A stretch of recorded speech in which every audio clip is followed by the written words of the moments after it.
Hospitality Meets is brought to you by RotaCloud, the simple workforce management software for hospitality teams. RotaCloud lets you create and share rotas, record attendance, and manage your team's annual leave, all in less time than it takes to make a brew. It can also make life easier for your staff, allowing them to check their rotas, request holiday, and even pick up extra shifts, all through the RotaCloud mobile app. Start your 30-day free trial today by visiting rotacloud.com/Phil and find out how much easier managing your team can be. Welcome to Hospitality Meets with me, Phil Street, where each week we take a light-hearted look into the stories and individuals that make up the wonderful world of hospitality. Today's guest is Jakob Gowin, General Manager of the Melia Whitehouse in London. Coming up on today's show, Jakob sets out his life goals, to go to a toilet when I want, to finish work when I want. Phil sets up a commercial deal, I can take 10% of any future revenue of the hotel. and Jakob turns into Darren Brown. I'm going to try and get you to do something you don't want to do, and I want you to believe that I'm doing it for the right reasons, even though I'm not. All that and so much more as Jakob chats us through his epic journey so far. Spending time with Jakob at the Whitehouse was just brilliant, and our chat is a masterclass in how to build a career, learn and lead. So please don't forget to hit that subscribe button and give us a like and a share wherever you can. Enjoy. And a huge Hospitality Meets welcome to Jakob Gowin. Thank you very much. Thanks for saying my surname right. I wonder why that happens. Yeah, exactly. Yeah. And just done that off microphone a few seconds ago. Exactly, yeah, behind the scenes. It's not always the case that I do that. I just sometimes just leap straight into it and then get it unbelievably wrong. And Well, if you'd gone with Jakob, then we would have had to start again. I get that quite often. Right. I think someone said to me the other day, "Were your parents drunk when they named you?" Because Nice. Well, it was very it was a guest here, Right. And I was caught off guard by it. Excuse me. It's my mother you're talking about. Yeah. I'm Get sure she out was a of little my bit hotel. tired. Yeah, exactly. I was going to go to that extent, and then I realised I don't run my own hotel. I run someone else's, so I don't quite have the right to ban people like that. But because my name's spelled with a K, not a C, a lot of people think, because my surname as well, they think I'm Eastern European, and they say it as such. I'm often referred to as Jakob Gowin until I speak, and then they see that I'm just a boring fella from Portsmouth. And my mum was just feeling a little bit wacky when she put a K in there instead of a C. Very good. Nothing more interesting. Yeah, absolutely. So I have to get this out there very, very quickly just so we can get that elephant out of the room. But we are currently sat in the Whitehouse. We are. Yeah, here we are. We can just leave the podcast there if you want. Yeah, okay. It doesn't yeah. get any higher I than don't that. run it in the same. I'm taking some influence, actually. I think maybe I should get things done. Tariffs on people that you don't know the consequences for just yet, but this is the Whitehouse, but nothing like the one overseas. Indeed. So which Whitehouse are we in? We're in the Melia Whitehouse in Regent's Park. Right, and just give us an overview of that and what do you have here? So this building is one of the very few sort of traditional Art Deco buildings from 1930s. So it was built in 1935. It was built in 1935 by the Rank Hotel Group. It's owned by the Crown Estate, so the King is our landlord. And he's a great boss, great guy to have. Speak to him every other week, update him on things. But yeah, it's an incredible building. It's got a huge sort of romantic history, I think, with World War II and Soviet era spies and all sorts of wonderful little things that we try to build. Well, I mean, I get very passionate about these things, and often I'm rolled out for sales visits and fan trips and all this sort of stuff because I stand there sort of raving about the history of the place because I've worked in a cross-section of hotels, and there's always these little stories that you find out, from the people that have worked there for a while. And maybe these stories have grown legs over the years and have become a little more interesting and a little more fabricated. But I think what we have here is accurate because we've done a lot of research. We paid consultants to dig through the archives in Kew to tell us the history of the hotel and how it started. It was originally 758 apartments. And at that point in time, they did their grand opening. They had a mall within the hotel. There was patisseries and shopping outlets and all sorts. It was a wonderful space. We've got all the pictures, black and white pictures from the decades through the war and through the 60s and 70s of the ladies in their bathing suits in the 60s and all sorts of things. So yeah, we've got this story of in World War II, the Luftwaffe used this hotel as a navigation point for the north of London, because it's built like St Andrew's Cross. It's a very unique design. And at the time, it was bleach white on the top. So it was either going to be a really good target or a really good indicator. And thankfully, they made it a navigation point for the north of London. And apparently this is in newspaper articles from the time, and they found evidence post-war that this was the case. So we can back that up. We also had the Portland spy ring in the 60s operate out of here. So there was a group of Soviet spies that operated from the apartments here. And they were actually arrested leaving the hotel, escaping to Heathrow. They were about to fly to Poland because they felt that the jig was up. And they'd been sending back cryptic information about, one of them in particular was in a UK government role. So we've got these little stories over the decades, and we found loads of little spaces, tunnels that go to the church across the road, and no one knows it's there. It's not on floor plans anymore, and it's a wonderful history. Cool. Yeah, Melia have operated the hotel since 1999, and since then has refurbished the property a few times. It's now 581 bedrooms and 112 apartments. The apartments are not hotel classified; they're literally residence apartments. So we've got guests that have been in there for 30 plus years. Wow. And I'll meet with them most mornings and have a coffee, and they have their own requirements. This is their home, so we treat them like it is their home, and as they age, we need to adjust for them and change features within their apartments that they have. But it's a really sort of fascinating part of the business. It's a really busy hotel, but it slows right down when you're dealing with someone's house. Right. And you've really got to take time to listen to their needs and become friends with them. If someone passes away in their family, then you're their emotional support, and that's an important role to play. So it's not a traditional hospitality as such. It's maybe a different sort, but if you're in a care home, you're still providing hospitality. And I'm not saying we are a care home, but we certainly have elements of their trade that has to feature within our team here. They take great care and great pride in the relationships they have with the residents here. And they know the history of the hotel better than anyone. I could put them in front of a group of corporates, and they will sell the hotel far better than I ever could. And that's testament to the service they've received from us that they speak so fondly. You need to do a meet the residents morning. Yeah, I think it would be a really good idea. Honestly, a lot of the times one of the guys is sat in the level in our members lounge space. Yeah. And he will, if I'm walking through with someone, he will literally just grab them and say, "It's great here. Make sure you come in," or whatever. It's like the best next door neighbour you always needed. Well, exactly. And I obviously pay him after in croquettes or something like that. In beer, yeah. But it's a unique element of the hotel, and our sort of Spanish culture through Melia, we try to build in through the team. We try to remember where we are in Regent's Park and this lovely location, and try and integrate that into the service that we provide and the features that we can give to our guests. But it's probably one of the busier hotels in general that I've operated. You see what it was like in the lobby when you came in. Blew my mind how busy it is. It's just an absolute hotbed of activity. Yeah, it's a great vibe. Like as I said today, I can say this because by the time this airs, it will no longer be the case, but the ticket collection point for Real Madrid, for the Arsenal game tonight, we've got air crews coming around. We've got all of our regular corporates, but then it's also half term.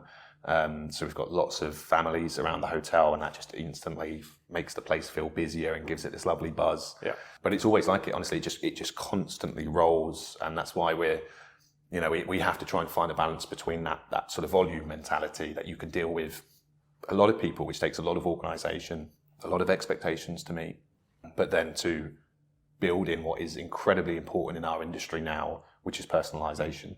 And it's how we utilise resources, whether it's AI or anything else, to help facilitate that organisation to take time away from the huge amount of administration that takes and reapply that time into the guest experience. Because in the end, if we can't spend time in front of the guest, we're buggered. And we're never going to get there. And it's probably the hardest part of our role here, and I'm sure many other hoteliers find the same thing. That balance is just, it's critical. Yeah, no doubt. We'll come back, I'm sure, to the Whitehouse at some point. Great to say that. That joke will never get old. Well, it probably will get old quite quickly. But anyway, you mentioned you're a young lad from Portsmouth originally. Yeah. So take us all the way back to your upbringing. How did you kind of come across hospitality in the first place? My brother inadvertently got me interested in hospitality as a trade. So he's 2 years older than me, and he was 15 years old. And he was about to join the army, so he sort of got a bit bored with his Saturday job, washing dishes in a cafe in our local town. And he decided not to turn up for his shift. So they were calling our house phone, and my mum answered, and she was raging at my brother for just not turning up for this shift at 7 o'clock on a Saturday morning. And me being an eager beaver, I always felt like I had quite a good work ethic, going to work with my dad. He's a carpenter, so we were just helping him clear up rubbish and kitchens and bits and pieces. But I said I'd go in and do it. And I didn't think, as a 13-year-old, whether they'd allow me to do that. I'm not sure they would anymore. Yeah. But they said, fine, come in, do the job. And I went in and I started washing dishes and I absolutely loved it. I loved the buzz around the place. I loved how busy it was. I loved it. Even, having my own little area where I had my hot water and my soap and I could create a little system and, I work quickly and all this sort of stuff. And I just got a little bit of a buzz from it. And from then, I don't know why, but I never really thought about anything else. I worked in that little kitchen porter area in that cafe probably for about a year, but I was only a pot washer for a couple of months. And then at 13, maybe 14 years old by that point, they took me into the kitchen and let me be the sous chef. There was only 2 chefs, right? So you've got a bit of an over promotion perhaps in terminology. But I was there as the number 2, and I was there to cook on my half of the kitchen, and I learned a huge amount from a lady called Becky there, just about how to work at pace, how to organise your brain. It's not rocket science, but it does take a level of organisation and being able to run multiple things through your head at the same time, to enjoy that sort of process. And then I was doing Sunday roasts by myself. I was, 60, 70 people in, and I'd be the only one in the kitchen. I had rotisserie chickens and joints of beef and pots of potatoes on the stove, and I loved it. How old? Like 14, 15 years old. My life. Yeah. I don't know why they let me do that. Yeah, well, maybe no choice, right? Maybe. No, I was very cheap. I think the average wage, or the minimum wage at that point, was about £2.56. So I'm not sure why that number sticks in my head, but I was absolutely thrilled to spend my Saturday and Sundays when none of my friends had money. I was there, earning 20, 25 quid, so we would then be able to go to the shops and stuff, and, a bit of a baller then. You can go and buy your pick a mix like no one else can, So the latest Nike trainers. Yeah, probably if I saved up for like a year at that rate. But I was there, and eventually some of my school friends came and worked there as well, and we were a little crew of us, they were waiting, and then from there it just sort of grew. So finished school and went into college and did hospitality management training, and in that time I was working at the Hilton in Portsmouth, learning about constant banqueting and all this sort of stuff. And then finished that, went travelling for a little bit, I was in a Solent hotel in Portsmouth doing my proper trainee management at sort of 18, 19 years old. Did that for a year and a half, and then I went travelling to sort of Australia and Southeast Asia a little bit, saw the world, came back, moved to Scotland and worked in St Andrews for a little bit there, opening up a new restaurant, and then moved to Manchester, worked for Radisson, helped with opening the new restaurant in Leeds, in the Radisson there, and the new restaurant in Liverpool. So I was sort of moving across Manchester, Leeds and Liverpool with Radisson, and then I came down to London, worked for ISG, and at that point I did my last role within food and beverage. I was always sort of food and beverage until that point. That's what I always enjoyed, but knew if I wanted to progress. I don't know why I wanted to progress, but I knew I wanted to. And it's sort of this sort of nagging thing in the back of my mind, just keep on going, keep on going, keep on going. Which you can properly do, right? That's the thing, is that as long as you have the willingness to work and learn, then you kind of sometimes just have to jump on the wave, right? And see where it takes you. There is 100% examples in my career where I've not had a clue what I'm doing until I get there. I just fully rely on my ability to adapt and to be resilient and to learn quickly. And this is something that's truly unique to our industry, because it sometimes feels like it may be devaluing our industry to a certain extent, that you don't need to necessarily go to university for 4 years or complete, if you're an actuary, you're an accountant, you need to complete certain exams each year and all sorts of stuff to get your next promotion. It's, of course, not how hospitality operates. It's down to you to gather all of the information you can and prepare yourself for what might be the next role, the next question that you need to answer. So if you're willing to step out of your comfort zone and go and speak to the revenue manager, whilst you're a food and beverage manager, you have no right to speak to that person. You shouldn't know the black magic that is revenue management. Black magic. That's what I've always referred to, because they often make it seem much more complicated than it is. Yeah. But if you're willing to go and ask the questions, the chances are you're going to learn a little bit. And I speak to a few of my guys and some sort of maybe more junior general managers around the areas that they feel weak on, areas that they're often... The sort of wool is pulled over the eyes because they're blinded by science, and it's often around building maintenance. You get these specialist contractors come in, or even your own chief engineer that wants to tell you that, we've got to do this, we've got to do that, we can't do this till we've done that, and it's going to take this long. With a sharp intake of breath. Well, exactly, yeah. And then you find, your role within that is to learn And when you have these specialist contractors come on site, rather than just leave them to your chief engineer to speak to, ask them every question you can about AC, or about how boilers work, or about sump pumps, or gas exchange plates, or whatever it might be. Ask them every single question about how that piece of machinery works. So that in 10 years' time, when someone's telling you need to replace that whole kit and it's going to take a week and you need to do this, that and the other, you can say, well, actually, I'm pretty sure in the past I've had this, and at least ask the question and be present in the conversation. And I've always found sort of critical learning. I was told when I was a kid, learn from other people's mistakes. It's going to be a lot quicker if you allow yourself time to understand what went wrong there, so you don't need to do it. Because that whole thing about learning from your own mistakes is great, but it's very timely. It's very costly in time. So I've always felt a bad manager is much easier to learn from than a good manager, because you often, we all are guilty of underappreciating a good manager and then saying 2 years later when that person's gone or when you've moved on, that was really good that time. That was the best place I ever worked. And hindsight's a wonderful thing, right? We always see that after the fact. But, typically there was probably things in that you might have taken for granted because it was good. But if it was bad, you would really remember that. We always remember that bad manager we had, how they made us feel, how they made other people feel. And if we learn from that element, learn from what they did wrong and try and develop ourselves in a way that sort of anti that, I guess. Yeah.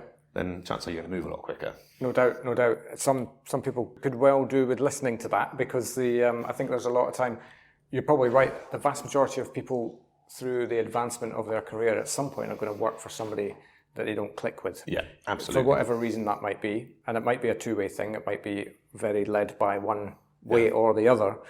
But yeah, you kind of form an opinion of what makes sense to me then as to the way that I should lead, because I have experienced this feeling being led in this way. Yeah, equally you can probably then recount the people who really inspired you as well, right? Yeah. In terms of the ones who maybe knew how to push you in the right way, knew how to get that extra 10% out of you where you didn't really knew you even had that in you. Yeah. And yeah, I mean, that's just inevitable, especially, I suppose, in such an industry like ours whereby you can advance quickly. Yeah. And you just get unbelievable exposure to the people within the business and the opportunity to learn from them in a good or a bad way. Yeah. I think you have to be very conscious of your impact as well within that conversation, because the danger is that we believe we've learned, from other people's mistakes, or that we understand how to act in a certain situation. And we believe that to such an extent that we don't measure our impact on others. And I think I've been guilty of it in the past. You go in with maybe a narrative that you've been given, like this place is underperforming, and you really need to turn it around, and you haven't got time to waste. You need to go in like the bull in a china shop and get results. And the consequence of that leading means that you tailor your energy towards that. And everyone else feels the consequence of it. Whether they like it or not, you believe you're doing the right thing because that's what the business needs. Or that's what you've been told the business needs. So the shutters are on, the consequences are already drawn. You're going to have a negative impact, at least in the short term. Whether in the long term people stay long enough to see the positive impact is another thing entirely. But I'm a firm believer that we often fail to measure our impact when we are dealing with such a versatile group of people that need managing in very specific ways. And we just don't adapt quickly enough to what they might need at that particular time. And it's a huge danger, particularly now. I think people are very conscious about how they want to be managed. I say it's a sort of very cliche thing to say, but it has changed in the last couple of decades in terms of how we might manage a group of people. It may well have been that old saying of, if you were good 20 years ago, if you were a good people person, you would say treat people how they want to be treated, or how you would want to be treated, sorry. And now it's treat people how they want to be treated. And that you take more time and understanding to know how that person needs to be directed. And again, it's that sort of, is this a democracy or is it a dictatorship? Because a dictatorship moves a lot quicker.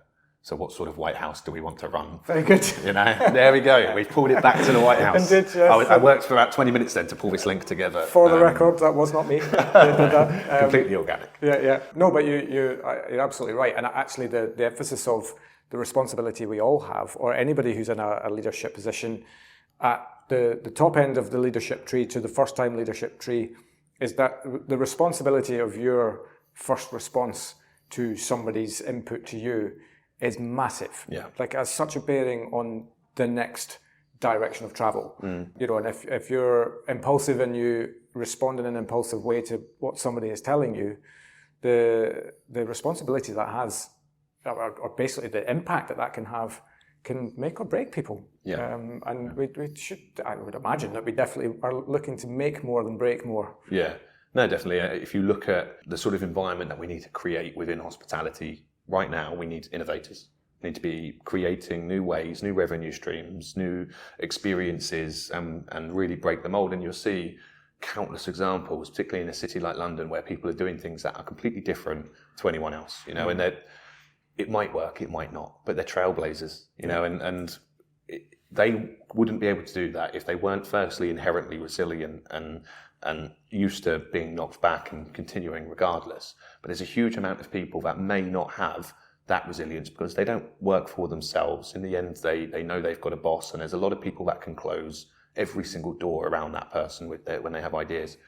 If we react negatively to someone trying to create solutions, we could stop that flow, you know, forever. It's done, you know, and it's the exact opposite environment that we need. I attended a course recently that talked about causal thinkers and effectual thinkers.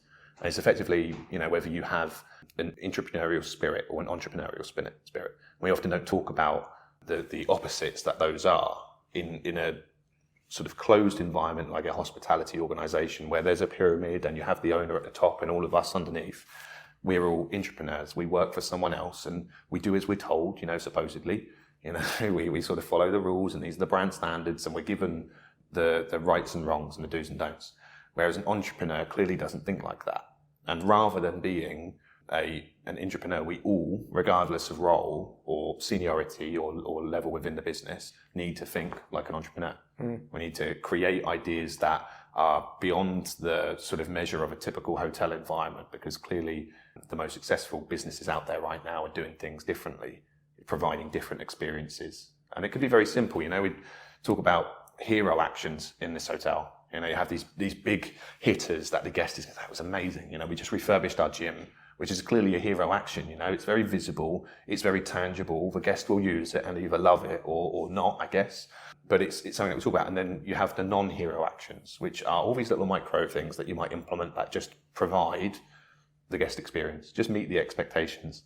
And I'm trying in this environment to create an awareness that those little actions are perfectly fine.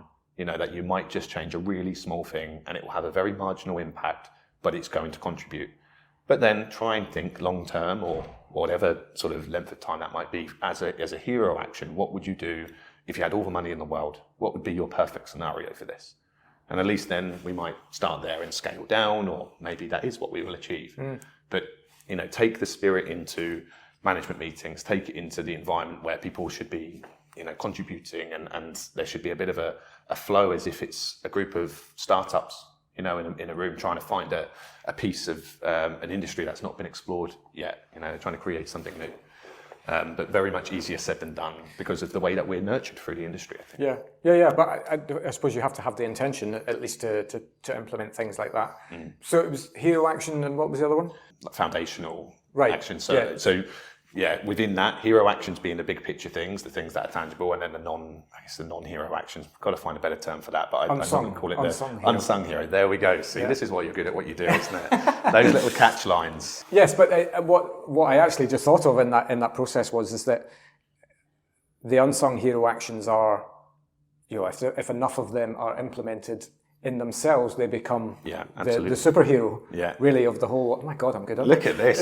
You should start naming movies and franchises. They needed you in Fast and Furious about 10 years ago. Yeah, they've run out of stuff now on that. But no, I mean, and that comes back to that old Dave Brailsford, you know, incremental gain. You know, the 1% done enough times across enough places makes a massive difference. Exactly that. And these are the things that the guest doesn't necessarily see tangibly, but they'll probably feel in the whole process of their experience. Yeah, and you'll feel the consequence of not doing them, and it will be a build-up over time. Yeah. Because, as I said earlier, the guest expectation has changed. So then the minimum that we provide now should be some level of personalisation, whereas maybe 10 years ago it wasn't as much. It needed to be consistent service across every site that you visited. Every hotel needed to give you the same feeling, remember your name, know that you've been there before. Whereas, again, 20 years ago, the system perhaps wasn't there to tell you that they stayed in 3 other Melias around the world. But now we should know that. We should know about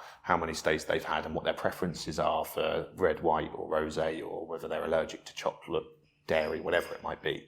And it's sort of those little understandings that we're contributing, the unsung heroes, as we would now refer to them forever. Very good. So I can take 10% of any future revenue of the hotel. Exactly, yeah. But they're contributing to the bigger picture and to achieving those minimum expectations. So if they're not done, over time you see all these little plates dropped, and it just impacts at various points through the guest journey. And the biggest consequence of that is the value proposition. And this is the only question, I think, that hoteliers struggle to answer, is how to drive value, because it isn't about putting prices up. That degrades from value. It detracts from it. So how do we generate value in the perception of the guest? It's by exceeding expectations, about providing things that they weren't necessarily expecting to get for their money. And that's these little bits and pieces that add together, right? That's the things where I watched a video recently on LinkedIn, and it was someone who, name a competitor, but we don't really trade against them, the Mandarin Oriental. You've got a great guest experience program there. And one of their team had researched the guests' Instagram and gone back years and found out they loved Vimto bonbons.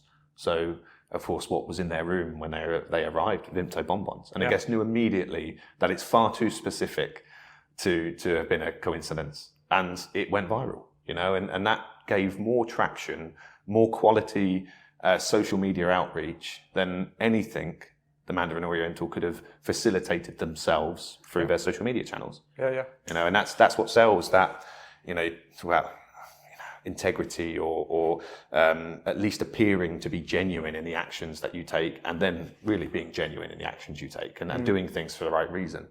And that's what sells. If someone feels organically you're doing things because it's important to you, and it's important to them as well, then that sells a lot better, doesn't it, than something that's manufactured to look like it's being done for a noble reason.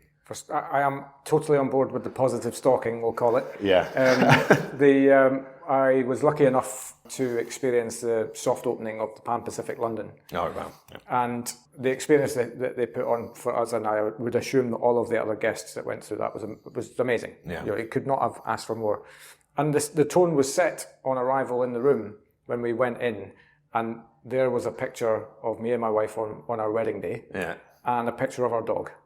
And it just so happened that the dog was with us as well, because it was a dog-friendly hotel. Yeah. But it just immediately, brought a smile to our face. Yeah, exactly. And they did not have to do that at all.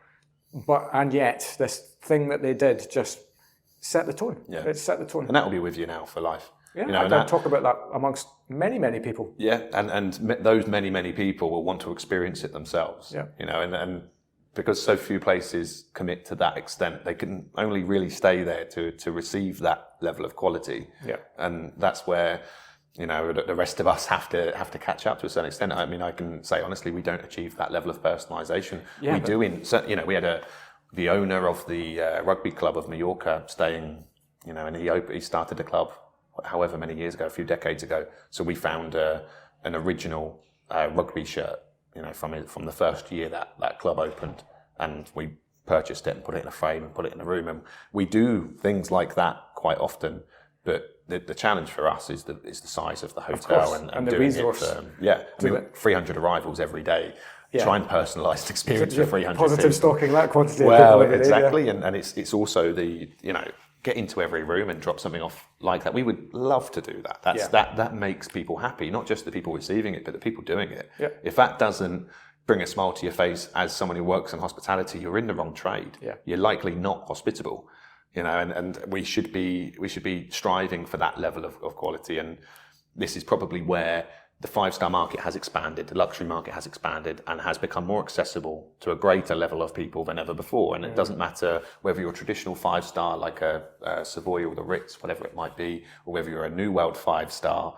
You've got all these terminologies, you've got 5-star hotels in every shape and form now, and some of them come at relatively low rates, but they offer that quality experience. So if you want to compete in any level, you need to now meet that minimum expectation of some level of personalization. Yeah. And I think that's the biggest challenge for us as a hotel, to try and gain the balance between the two. But we're making strides, and I think the use of technology is what the difference maker will be. Rather than someone trawling through for hours and hours looking at your Instagram for that picture on your wedding day, hopefully a system would be able to do that for us. Yeah. But we haven't found that yet. Not yet. Not yet, but it's coming. Well, sure. Things are moving at a rate of knots in that space, and I think that every conversation that I have out there about kind of anything to do with hospitality is on pretty much everybody's agenda. Yeah. Nobody, I think, really truly knows how to utilize it to its maximum yet, because it's still very new. Yeah. But nevertheless, it's here, and it's probably here to stay. So you've kind of got to jump on board and see where it takes you, I guess. Yeah, and this is the time to start learning with it, I think, and before it becomes so complex, I guess. We were talking earlier about how we've utilised it to a certain extent, and you said you've trained yours to sort of know you, and it can write your biography and help coach another version of ChatGPT, which is incredible. How fast that's moved in the last couple of years. Yeah. There's hotels that most of their review responses, thousands a year, are now completely responded to by AI. And it will look incredibly personalised, and it will highlight, thank you for saying this about that, and I'm really sorry that this happened on that day. It really won't be any different, but it will save hours and hours of manpower. The challenge is that from an ownership level, that looks like a cost saving. That person doesn't need to exist anymore. But it's more important now than ever that person is redistributed into a guest-facing role, rather than them sitting typing. Yeah. They should be manning a space within the hotel that maximises the interaction time. And I do think Melia do this pretty well, because we take a view on the guest experience model slightly differently to how a lot of hotels do. It tends to be a bit reactory to a certain extent, that we're dealing with complaints or negative experiences and trying to find solutions. Whereas within Melia, the guest experience function is more of a proactive role. Like, you might be sitting in the restaurant having your breakfast, and a member of the guest experience team will come and approach you and trigger a conversation and ask you about your stay. But really, they're looking for opportunities to personalise. And you say, oh, we're here to go to London Zoo, and we've got a few things planned, and you've got your kids with you. Okay, well, by the time you get back from London Zoo, we would have filled your room with stuffed toys from the zoo shop, whatever it might be. And this is where we want to lean on, because to us, that's how we find the combination of the volume and the personalization. It goes back to that. Yeah. And it's AI that's triggered the first step of that. It's allowed us to reinvest that person into a different role that's going to provide a better quality experience. Whereas other views on AI is a bit more of a gimmick, isn't it? There's some hotels that use it for, I don't know, taking virtual tours or a bit more of like an entertainment feature, and it can maybe devalue the quality of what AI can do. It can take you away from your desk. It can analyze all of your P&L and give you a commercial strategy that is successful. If you asked someone to do a comp set analysis 5 years ago, it would have been a very manual process. Now it will be done in 10 seconds. Yeah. So it's reutilized that time. It's not necessarily a cost saving. It's not necessarily replacing people. It should just be enhancing and delivering more time. Could not agree more. And equally, if you then look at a real world problem that exists today as we chat, which is, a problem that's not going away anytime soon, which is the lack of available bodies to do the jobs that hospitality can provide, then we have to look at innovative ways to get around that. And one of those ways is utilising the technology that's available to us to do it. Yeah. And if they can add value to a process that allows the human stress levels to be reduced, because it's taking care of 80% of the admin tasks that person had on them before, when their job actually, they're better served out front with the guest and whatever, then what's not to love about that? Yeah, exactly. I mean, there's a recruitment crisis, isn't it? And it's not going away. Yep. You ask 20 people why they work in hospitality at a senior level. I started when I was 16 and I kind of never left. I got the opportunity to grow. Well, I'm talking about general examples. Right, okay. How many people you say that, they started in a cafe at 16? I tried to get in a little early. Yeah. Head of the curve. Head of the curve, 3 years early. But it's about that, isn't it? It's a very accessible industry, and it's often seen as an entry-level gig. Whilst you're at university, you pay a few bills, you pay for your drinking, basically, whatever it might be. And some people just stick with it because they kind of like it and then they learn to love it. But it isn't often a chosen career path. So we have to be very conscious of making it a very attractive proposition. So the history of being a chef has been idolized on one side when you talk about celebrity chefs and all this sort of stuff, and then completely, screwed over and dismantled on the other side, where you talk about split shifts and really long hours and unsociable hours, and people, with struggling with mental health and that kind of thing, because, kitchens are so high pressure. And actually it's not the case at all. And it can be an incredibly rewarding role and be a great lever to progress and gain real skill and create in the end your own style. But it's often seen just generally within hospitality, I think, as a bit of a, it's not really a serious route. No. And which we're working to change. Yeah. For sure. Because it definitely is. It's the underpinning message of having now done 200 plus conversations on this show. There's been a natural tagline that has come out of that, which has basically been formed not by me but by my guests, really, which is that this is an industry where you can build yourself one very serious career, but whilst having an awful lot of fun. No, exactly. And like you'll speak to anyone and talk about all the memories you have when you're younger, growing up through the industry, and the mistakes that you're allowed to make and learn from and laugh at. And the people that stick with you, we talked about them before, the relationships you gain through working with such a diverse group of people is incredible. And it really does change, I think, the way that you look at the world, the way that you perceive negative information shown in the press and the assumptions that are made of people from whatever country it might be. I think you end up being inherently more aware of your social impact and the impact you might have on others. And when you're working in close proximity with all these sort of people, you sort of get to really understand what's important to them and their culture. But it is a lot of fun. You really do not have two similar days. It's bizarre and wild how quickly you have to diversify your skill set to be successful. And that you can move at your own pace. You can certainly go in a million different directions if you decide that a specialist skill within the industry is where you want to go, whether it's revenue or sales or finance or HR or whatever it might be. But you can grow into that much easier than you can in any other industry. Yeah. And it's just, particularly when you're going up through the ranks, it's just a lot of fun and a lot of experiences. No doubt. What was the point in your own career or journey where you started to think to yourself, okay, this is, without question, this is the thing now for me that I'm going to pursue? I'm probably one of those weird people that never really had that moment. I just didn't really think of anything else. I don't know. It's bizarre. I sort of never considered another industry or another career that I felt was for me. Doesn't make you weird. I don't know. A lot of people sort of, again, it's that sort of mentality that you sort of fall into it, and it's like, a result of a part-time job that sort of expands from there, which is a fantastic story. It just shows again how versatile our industry is and how much fun you can have, that you're willing to just continue. But I wanted to be a chef, originally, and it was literally one conversation with someone in the army that shifted my entire trajectory. I wanted to be a chef in the army, in the logistics corps, and I was ready to go in. A lot of my family are in the army. And I was in the Army Cadets, and I was sitting there on one of these little away days at, 11, 12 years old with an assault rifle in my hand, ready to strip it down and go live firing. And it was a great amount of fun. And again, it teaches you all these little core skills and whatever. But we had a visit from genuine soldiers. And I was speaking to one of them, and they asked, what do you want to be? And I said, well, I want to be a chef, but I want to do it in the army. And he just said, never do anything in the army that you can do on Civvy Street. You'll get paid a lot more and work a lot less. And commit a lot less. Sold. And I was done. And for some reason, I was really influenced by that. And I think, Jesus, that's completely changed then, everything for me. Yeah. And then it was another conversation. I still thought I wanted to be a chef when I went into college. And I was going in for my interview at South Downs College in Portsmouth. And the lecturer said to me, your grades are all right. You sure you want to be a chef? What else do I want to be?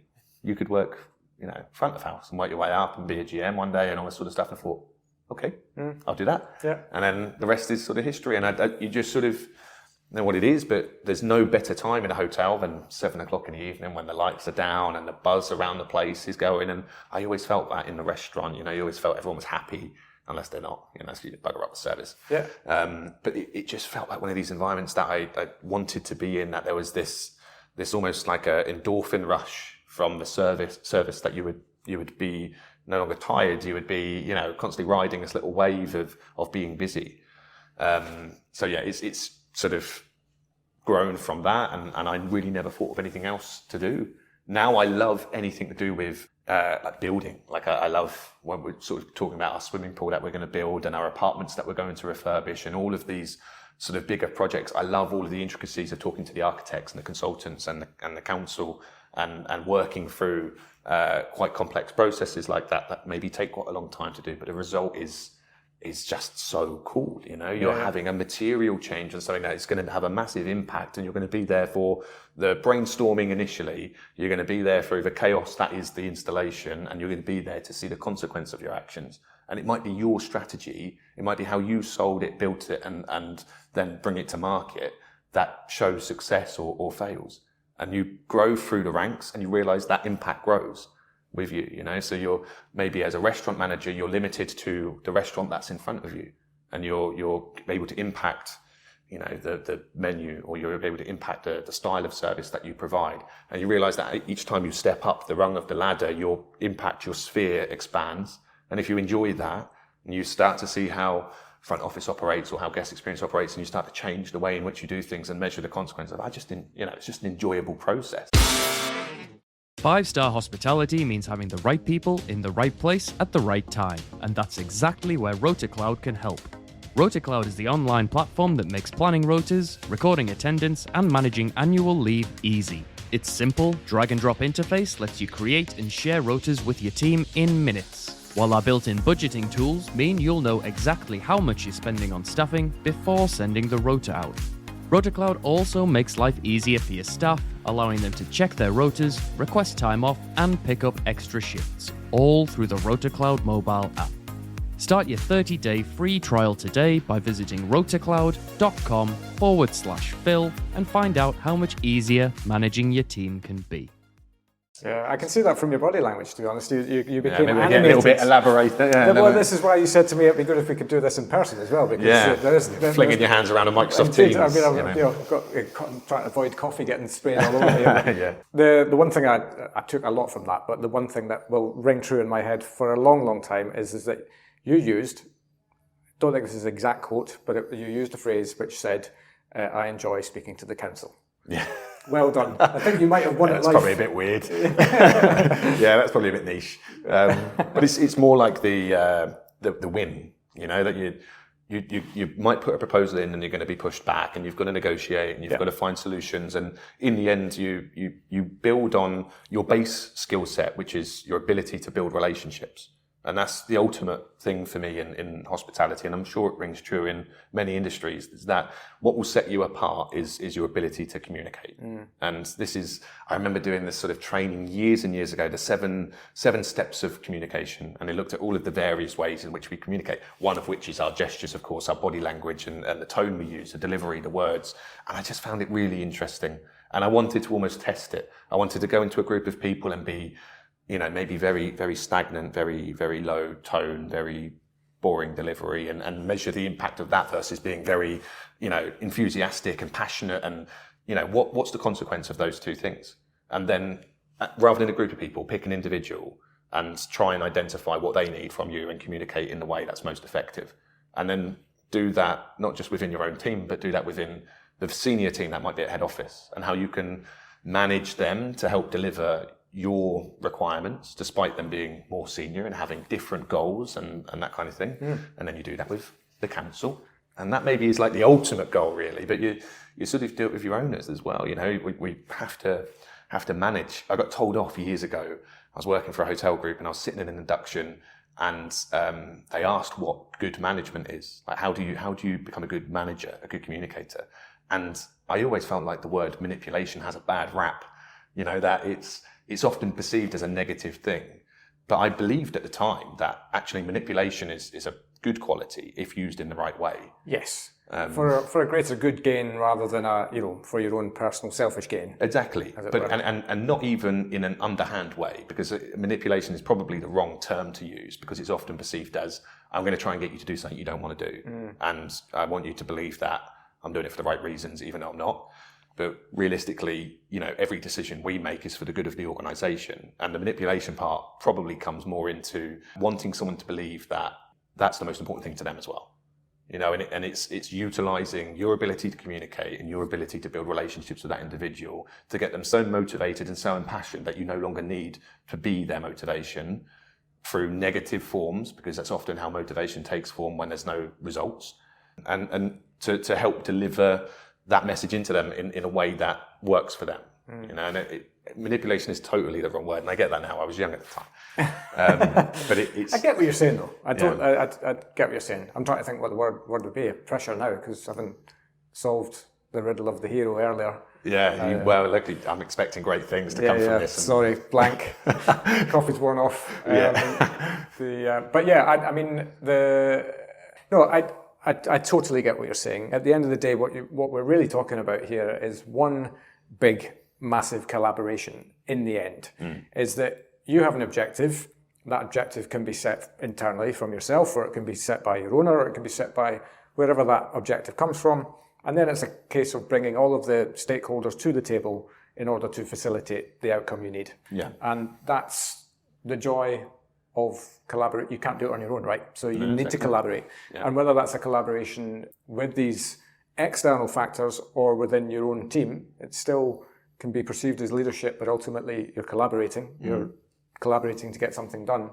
Then collaboration's where the win is. Yeah, and I think it's understanding of the psychological impact of your way of communicating and your relationship building, because it's we all have our little, I don't know, the ways in which we feel aggrieved by something or what makes us happy or sad, and from person to person it changes drastically. What upsets you might make me happy. Yeah. And that will be, in the end, the biggest barrier to our success in our industry, because our understanding of what the guest or what makes them happy or what makes them sad is critical to whether we see them again or not, whether they're willing to pay a little bit more next time. And, the very first thing we can do to try and achieve that is do it with our own people. And the biggest, challenge we see, we do surveys every year, and over the last couple of years, they've got better and better. But really, there's that value element to an employee as well. How valuable is your employer? Yeah. Are you willing to go anywhere else because they provide you with the same bread and butter, the same wage at the end of the month, and therefore there's no loyalty and longevity, and you then end up recruiting and it costs you a fortune to train people again and again and again. And everyone knows if you've got someone who's been in for 10 years, they've gained a huge amount of other data, other information, other knowledge that contributes towards other departments' success.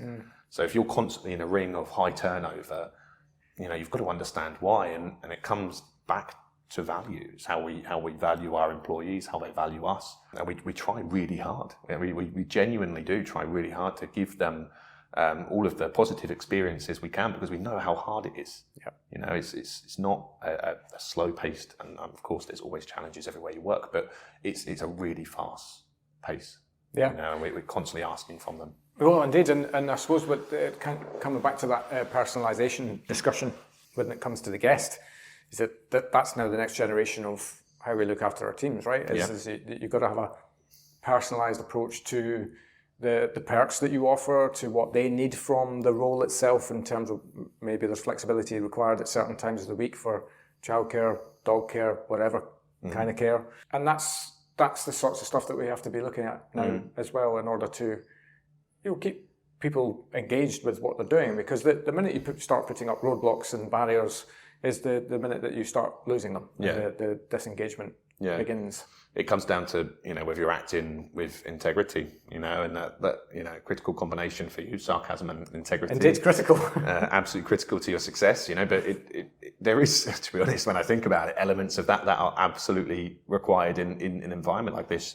Whether you look at sarcasm, what we perhaps perceive from that is humour, and that you can create a bit of light in what can be quite a difficult situation at times, and you're the positive element of that employee's day, not the negative, not the person standing there overbearing, critical, pointing out everything that's wrong. You're the one encouraging and understanding. There's a reason why that mistake happened. Unless, how you recruit is quite critical. If you go for attitude over aptitude, you're probably going to spend more time getting them how you want them from a service perspective, from a sequence of service perspective, but they're going to be willing to learn. Yeah. And this is the critical point of how we try to adapt our philosophy. You know, we don't need to look for the top people. We just want the right ones, the ones that will come in with, you know, that the worst sentence you can say in this hotel is that we tried that before. You know, and it didn't work that time. Why is it going to work this time? This band in this hotel. Because it's just an anti-change mentality, and we should be just trying and failing and trying and succeeding. Yeah. And we want our team members to feel the same way, that if they do something a little bit different, they try something new and it goes wrong, it's okay. You know, the typical sort of thing about being empowered and the cliches that come around that. It's a very broad spectrum thing to say that you're empowered to do what? You know, to go to a toilet when I want, to finish work when I want, I don't know. But there is a little underlying thing in there where, for us, how we coach and how we try to deliver that change needs to be, you know, you're part of it. What's important to you, you help us then, because it's important to you. You're passionate about it. So if something that's really important to you is, I don't know, around a community, around charity work, you know, of course, there's 180 employees in this hotel. That's important to a few people. Yeah. So then we put together a little committee of people that are responsible for delivering our charity and community actions across the year. And because it's important to them, they're happy to do that. And that means they can talk about it when they go home, and it's something that's meaningful and it's genuine. Yep. You know, so we're acting with integrity. And again, so you've then got the two sort of sides of really what is the success coin. You know, that you're trying to be the positive influence, and you're trying to do it in a way that you really believe in it, and you're conscious that there's other people that believe in completely different things, and that's a skill. That's a positive thing for your business, and allows you to maybe broaden the horizons in a more natural way. And that comes down to, or back to, an old cliche we've used within guest services for years and years, is that, you know, people will not remember what you did or what you said. They'll remember how you made them feel. Yeah. And it's the same principle within your team. Yeah. As well. They'll always remember how they feel when they come to work. And if they're constantly in a position of stress, then that's not going to last very long. Yeah, we've all been there, you know. Everyone remembers that period of time where you just really disliked going in for one reason or another, unless you're very, very lucky or you made excellent decisions every time. You know, we've all felt that negative energy going in, and it completely disorients you. You know, you're not capable of delivering hospitality if you're not feeling right. You know, you might be able to do it in some industries where you can just bob along, but when you need to be happy, you know, it's much easier to smile when you're happy rather than painting it on. Well, exactly. But it used to be the mentality that, you know, when you're here, you're on stage. You know, and I used to teach this to my own staff for many years. You're on stage when you come in here. You're an actor. The guest doesn't know who you are. I'm sure if anyone that's worked for me in the past will remember me saying that, because I used to preach it quite heavily. But actually, it sort of teaches a mentality that forget your problems at the door. You don't bring it with you. You know, the guest is expecting nothing but perfection, and they shouldn't see that you've got a problem that you're dealing with. You know, and that's not a positive thing, is it? Yeah. That's kind of burying everything. You know, push it down, don't deal with it. Whereas we really should be encouraging people to let us help find solutions, or to listen, to find a more positive and long-term way of dealing with problems. And I can say wholeheartedly that this hotel group does absolutely everything they can to support people in their sort of hour of need. We've got so many examples, and the things that sit with me the most over the years is when someone's having a tough time and you help them through it, and they come to you after and they say, you know, that means a huge amount. It brings me back to a story. One of my guys in Heathrow, his wife was really ill, and you could see he was wearing it. You know, it was really, really upsetting for him, and he needed some time. He needed some help to deal with the situation. And, you know, I gave him every inch of space that he needed and covered everything that he needed covering, so he didn't have any stress in the workplace. And I then moved hotels whilst he was still out of the business. But he sent me a letter after, and just sort of, he just sort of said, you know, a huge amount of gratitude, it meant everything to him, changed what they were able to deal with at the time, that they had one less stress, and that one less stress meant a huge amount to them. And that to me has meant more than any piece of feedback I've ever had, or any example of a guest being happy, to be honest. And the impact on their lives was so genuine It still sits with me now, and we've had examples in this hotel recently where there's been tragedies in people's lives and things that really happen. You can't hide that. No. You shouldn't be expected to, and we all suffer from time to time, we have to try and know our people well enough to know when they are struggling and what they need from us. Yeah. Which they'll thank you for forever. Yeah. Even if they don't stay with you forever, they'll always remember it. Yeah, exactly. That would be the example they speak about, in 20 years' time when someone did for them what they will likely do for everyone else after because of that. Yeah. So it has a big effect. Yeah. My goodness, we've solved some problems today. There we go, putting the world to rights. Indeed, absolutely. And we haven't even finished your journey yet. Have we not? We only got you to IHG once you came to London, I believe. Yeah.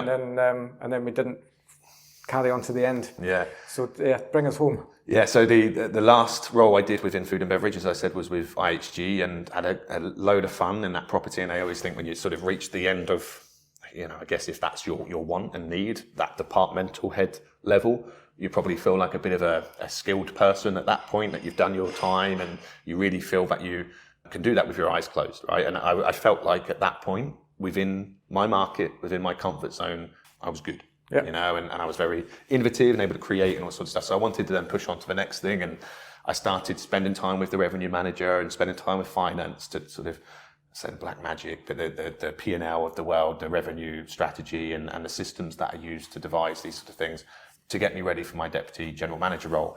And I'm a strong believer in baptism of fire. I do believe that there's a huge amount of positive elements that come out of that if you survive, and it's not always a survivable situation. But when I started my first EGM role, I think I was on my second day, and the GM told me that she needed to go have an operation and would be gone for 6 months. Right, welcome. Yeah, so my first EGM role, having only spent time really in food and beverage, I was immediately pushed to be the GM of the hotel.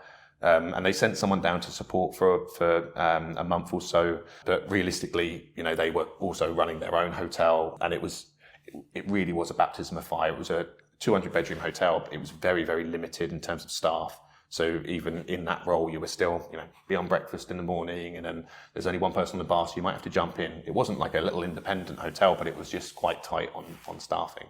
And it taught me a huge amount. The buck stopped with me then. Every decision, every situation that needed a resolution. And it was probably the toughest year of my career. It was only a year, and it sort of flew by, but it was just incredibly hard because of the nature of the business. And that unexpected step up, perhaps, as well, which is not a step up to be underestimated. Yeah. As well, it's like the difference between my background, as you probably know, is from Scotland originally. Yeah. And we had, what did we even call them? Standard grades and higher levels. In school would be the equivalent of GCSE and A level. Yeah. And the step up from GCSE to A level is massive, as it was standard grade to higher. And it's the same principle when you're a DGM to then make that the final leap, if you like, into GM. Yeah. Is that it's not a leap that should be underestimated. I think is the key point. And yet you were flung in the deep end on more than a few points, notwithstanding in a business that sounded challenging as well. Yeah, it's probably one of the hardest hotels I've ever worked in, along with the sort of the step up. 3 years learning in 1 year. Yeah, it really was. It was consolidated learning, and it was it was a baptism of fire, really. But I remembered, I sort of took myself back to my first food and beverage manager position at Manchester Airport, at the Radisson there. I started in November, and the hotel had just been through a massive refurbishment, and it was a relatively big hotel. It was 360 beds, 370 beds. And there was no other restaurants and bars apart from what was in the hotel. So every single person would be eating in a restaurant or bar every single night. Right. So at double occupancy, you could be feeding 700 people plus. So what seems like on paper maybe not so crazy is actually in reality really, really crazy. So we had a team of people, and I'd sort of come in right at the end of the refurbishment. The restaurant was open, but there was no SOPs, no fundamentals, no training. And I found out that 90% of the team hadn't been allowed to take any of their holidays the whole year, and the holiday year ended in December. So at that point, I had to allow everyone to go, and I was left with just a very small handful, maybe 4 or 5 people. It was a 300 cover restaurant. There was a 40-foot long bar. I had one bartender. And there was nights around Christmas time that were the hardest in my career by a long shot at that point in time. But it was perspective. What I thought was the hardest point in time then was actually overtaken by the next hardest. But because I'd made it through the previous one, I had the perspective to know that I was capable of pushing through and sticking it out, and I'd be better for it in the end. So each time you sort of encounter these critical points in your career and you're under the decision whether to walk away or whether to stick it out, I've always felt, stick it out. Unless there is, this old thing I always had in the back of my mind, control the controllables. Everything else is irrelevant. As long as you're in a position that you can control something, that you can contribute, then you're doing enough. And if past that things go wrong, there was nights where we refunded the entire restaurant. You'd have hundreds of people down. I was going table to table to table to table, apologising, refunding. I'm not even going to argue. Yes, right. Table next to them, heard the whole conversation, and it ended up a whole wing of people in this restaurant, probably 50 people sitting there, and I ended up just talking to them all at the same time and saying, look, it's been 2 hours. We've still not got your food to you. We're obviously under a huge amount of pressure. And in the end, the guests would turn around and, shake your hand and say, look, see how hard you're working. It's not your fault. Whatever's happened has happened. And because you act in that way, you sort of gain a few, a bit of respect from it, and maybe even a fan or two. And people will forgive an awful lot if they're communicated to properly. Exactly. And getting ahead of it. It's a lesson I learned, I think, in my 20s, that the things you don't know often fill you with fear, right? They're yet to be learned. But when they're learned, they no longer fill you with fear. So you're better just to get out ahead of it, deal with the problem head on, and admit what you don't know. Yeah. I had a great operations manager at that hotel in Manchester, director of operations, and he taught me a lot about how he managed his day and how he organised himself and how he kept himself straight. Because it was a really difficult, similar to this place, it was a really busy hotel with high guest expectations and really rapid sort of check-in, check-out, because it was an airport. So you don't get long. If you bugger it up, they're gone fairly quickly, and that's them for good. Yeah. So you sort of learn very quickly these little things that person might have done to help them manage themselves. And after that really difficult period of time, we got through to January, and thanked all my staff and appreciated how they'd stuck it out with me, and we were better for it. And now when I go back, I still get messages from supervisors that were my supervisors at the time. This is quite a long time ago now, and they still ask me to look at their CVs or help them with a question they might have. And it's because we were in the fire together, and that relationship building at that time was, we were all in this. It's kind of like the sort of war mentality. You're in the foxhole next to each other, and your only strength is in the number you have. And there's some of the relationships that I still hold dear, and you see them progressing, and you have great amount of pride that comes from that. And I say that when I was in that DGM role, and the same pressures started to come, that I had no idea how to be a GM, and really I don't know how to be a DGM because I've never been one before.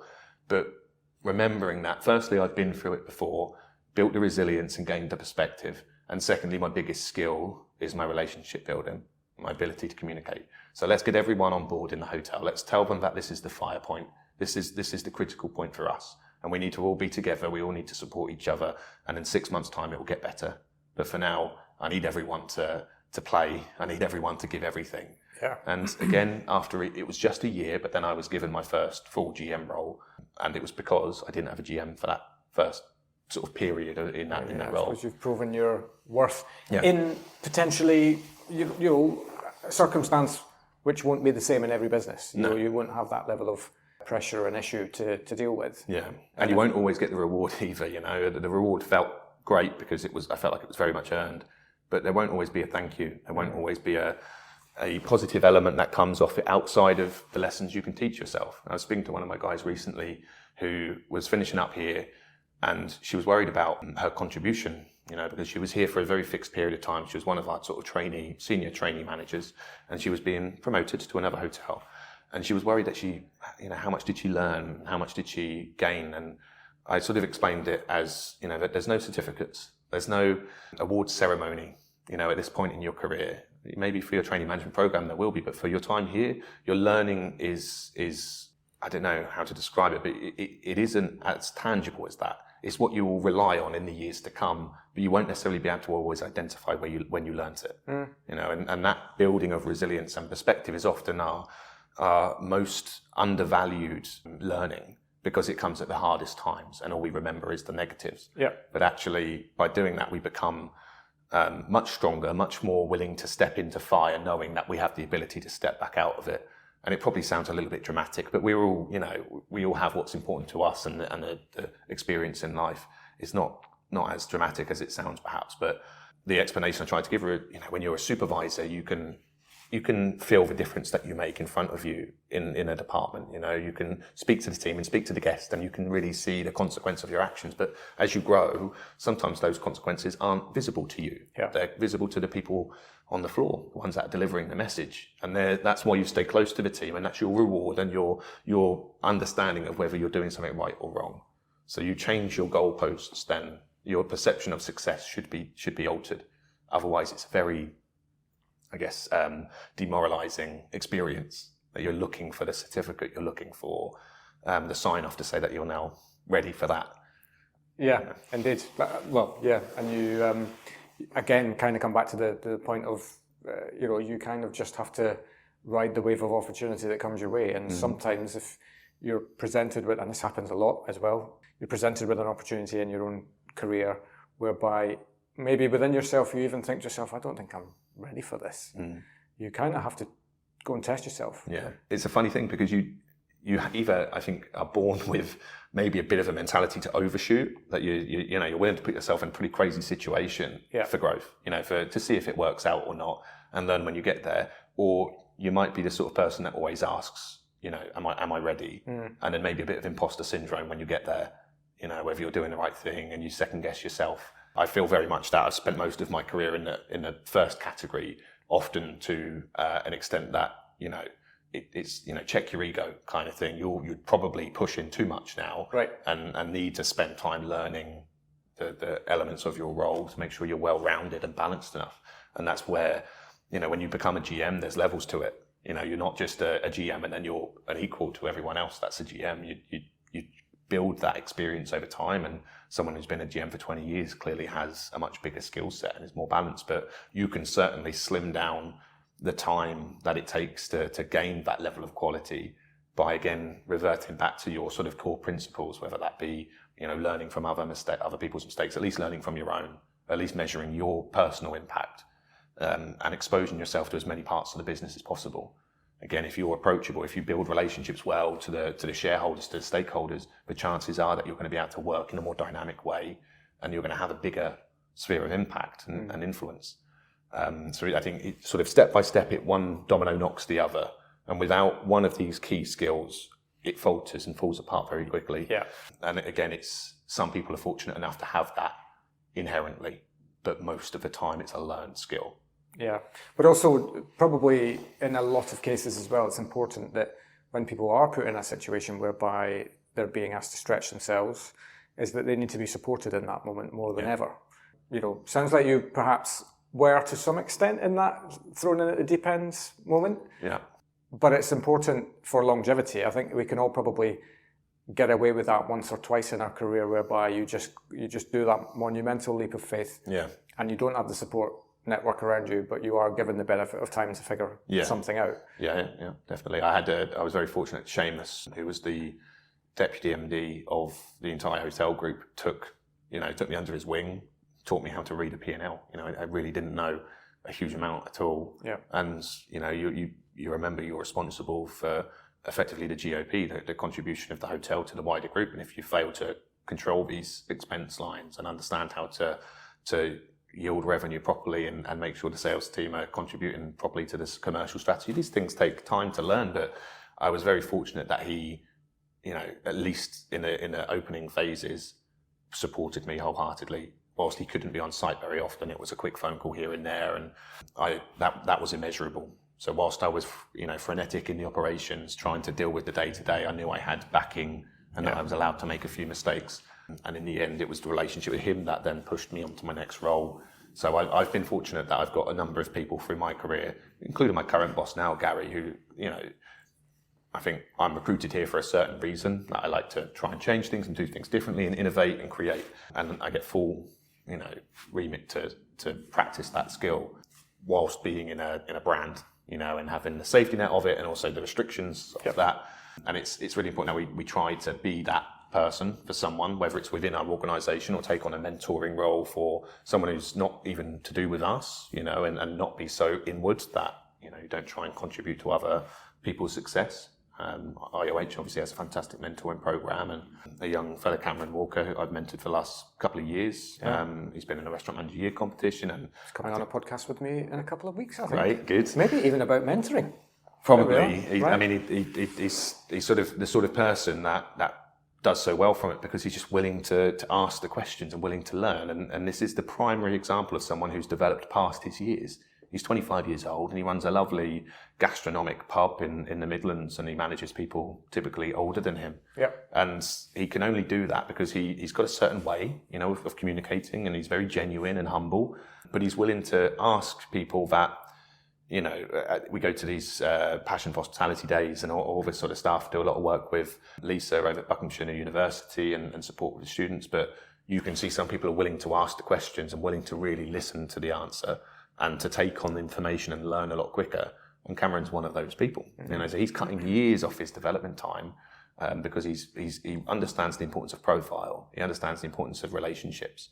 And, when you speak to him, you'll certainly see that. I think he reflects what hospitality needs now, which is people that are willing to grow at a reasonably, rapid pace, taking advantage of the main qualities of hospitality as a trade. Whilst being in place to deliver that skill that he's learning in the real world. Yeah, absolutely. Very conscious of your time, which you've been very generous with. I can see the missus has called me. When this goes out, I'm going to make sure she listens to it, because she's probably called me 3 or 4 times. My little one woke up at 3 o'clock this morning for no damn reason. Right.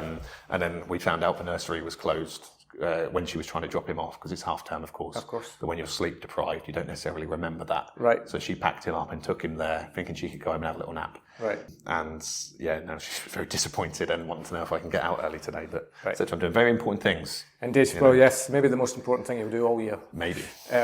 Maybe not. But yeah, but there's a question I love to ask everyone that comes on the show, which is funny stories. I mean, that's where it's at. Yeah. Your response on the form ahead of time was too many to mention, or something along those lines. Honestly, I don't know. Funny moments in the career. I don't know. Yeah. It's honestly really hard to identify something. I don't know. I mean, there's been a lot of times where you have to laugh or you'll cry kind of thing, where you're so far up the creek, you don't know whether to sink or swim and whatever's best. And I think it sort of goes back to your mentality and how you react in those situations. But often the best best memories I have is when I was cutting my teeth in my career as a young manager and just being in staff housing and all that sort of stuff, and just living the life of someone at that point in their career. Yep. But I don't really have that many sort of interesting little memories to pull from. I don't know. Yeah. Maybe I'm just really boring. I doubt that, but I will let you off the hook on this one. But what would be your example? What happened to you? Tell me, and then I'll there's so many that I've regaled already on this show. The one that I always come back to is when I did the full Monty in the passenger nightclub on a cruise ship, when it was my very first contract, like maybe 2 months in, and was led astray by somebody who should have known way better than me. But yeah, I won't regale that, because that has been regaled before. Told. But yeah, I mean, I think the key thing is that you're probably never too far away from a funny story. That's the thing. But there are too many to knuckle it down sometimes into that specific memory of that fun thing that happened. This career is just a walking story, really. I mean, anyone who comes into hospitality has just got to expect that the learning experience you will have will just bring some of the greatest memories that you could ever possibly hope to get from a career. Yeah, it's the environment that it puts you in, isn't it? Like you talk about your experience on cruise ships. You obviously spent quite a bit of your career on cruise ships, right? At 5 years. Age, and there's people that go to the Alps and do the chalets for a couple of seasons, or it's a versatile space. So I think particularly when you're in your 20s, or when you're really in that period of your life where you can travel and you can I don't know, not have necessarily everything tying you down, you can be free. That's when hospitality is really the most fun, because you're experiencing something so different, and you work so hard at the same time that you really earn then the ability to let loose a little bit. And we have to try and remember that we sometimes create very serious environments because we want our guests to be treated in a certain way, and it's almost policed, the sequence of service, whatever it might be. But there's people there just living their life, and trying to have a bit of fun along the way. So your experience on that cruise ship, or I was speaking to someone yesterday, one of my guys, and I can't ever imagine it. Since I've got a 2-year-old, and the first year that I worked here, he was only 1 month old when I started. And I had to pay a sleep therapist in the end because he slept so poorly. He'd wake up 12 times a night, and I'd spend hours just rocking him. And we made this monster ourselves by basically feeding him until he fell asleep, and then gently putting him down, sneaking out of the room. And we never knew that you're supposed to sort of put them down awake, and that they put themselves to sleep, and then they learn to bridge their sleeps or whatever. Right. So we got into this whole mess, and after 7 months, I'd so sleep deprived here, I could barely string a sentence together. But it was also my first half year in this new organisation that I'd never worked for before, and trying to build my own brand, my own reputation. And it took me back to when I was a trainee manager at the Solent, and we'd had staff housing, and you'd be working split shifts. You'd be up for breakfast at 5:30, you'd finish at sort of 3 o'clock in the afternoon, you'd be back at 6 for dinner service, and you'd finish at midnight. And then you'd have a drink after. You'd go to the pub and stay awake for a few hours, getting whatever. And you do it again and again and again. And it's because at that age, you just have the ability to do it. Yep. And, I can't even imagine it now, like having to, do that. But you do, you just crack on with it, don't you? And that's the sort of industry that it is. It's and the split shift thing as well, also depends on the environment. We speak ill of it, of course, in the main, across hospitality. But on a cruise ship, it's the greatest thing in existence, because otherwise, how do you get to see the place that you're in? Yeah. So we loved our split shifts, because you come in at 7 o'clock in the morning and maybe do the first part of the shift through till 6. Yeah. 6 hours later, 2-3 hours off, and then back to bring the reception desk home for the evening. Yeah. And just the best of both worlds, really. And I always say I've said this so many times on the show as well, everyone should do a stint on a reception desk, especially somewhere that's fairly high volume, because the quantity of queries that you have to deal with, the quantity of problems that you have to solve, I just think they give you the tools that you need for life. Yeah. Which sounds like a very philosophical way to maybe wrap it up. Yeah, I think leave it there, because unless I pull a Trump quote out for the Whitehouse, I don't think there's any better way to. You can do your best. I definitely won't get in your way of that. But no, look, thank you so much for coming on and sharing your story. I appreciate your hospitality as well here at the Whitehouse. Here we are. And I wish you guys all the very best with the next phase of your journey here. Appreciate it. Yeah, thank you very much. It's been a pleasure. Fantastic. Take care. Bye-bye. And there we have it. It was awesome to spend some time with Jakob at the Whitehouse, and I don't think it matters where you are in your career, there are a load of lessons in this chat, so a massive thank you to him for his hospitality and all of the lessons. We will of course be back next week with another awesome journey from hospitality, so have yourselves a cracking week, and I'll see you then.